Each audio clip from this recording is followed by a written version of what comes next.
الحمد لله الذي خلق السماوات والأرضين والصلاة والسلام على سيدنا ومولانا محمد رحمة للعالمين وعلى آله الطيبين الطاهرين وعلى أصحابه نجوم الاهتداء والدين. أما بعد فأعوذ بالله من الشيطان الرجيم. بسم الله الرحمن الرحيم. وما أرسلنا من رسول إلا ليطاع بإذن الله. صدق الله العلي العظيم وصدق رسوله النبي الأمين الكريم ونحن على ذلك لمن الشاهدين والشاكرين والحمد لله رب العالمين. آئیے سب سے پہلے آقا کریم رؤوف رحیم صلی اللہ علیہ وسلم کی بارگاہ ناز میں درود شریف کا نذرانہ پیش کرنے کی سعادت حاصل کریں. اللهم صل على سيدنا سيدنا حبيبنا مولانا محمد وعلى ال محمد بارك وسلم صلى الله عليه وسلم وعلى آله وصحبه وبارك وسلم. صلاة وسلام عليك يا رسول الله. صلاة وسلام عليك يا حبيب الله.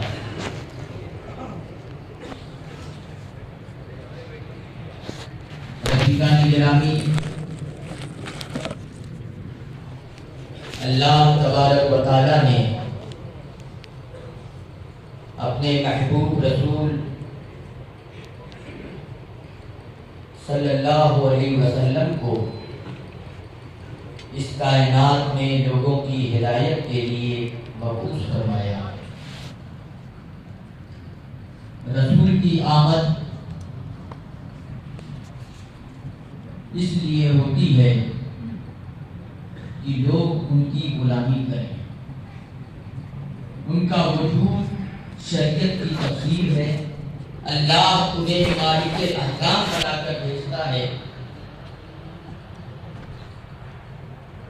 اس طریقے سے جب ہم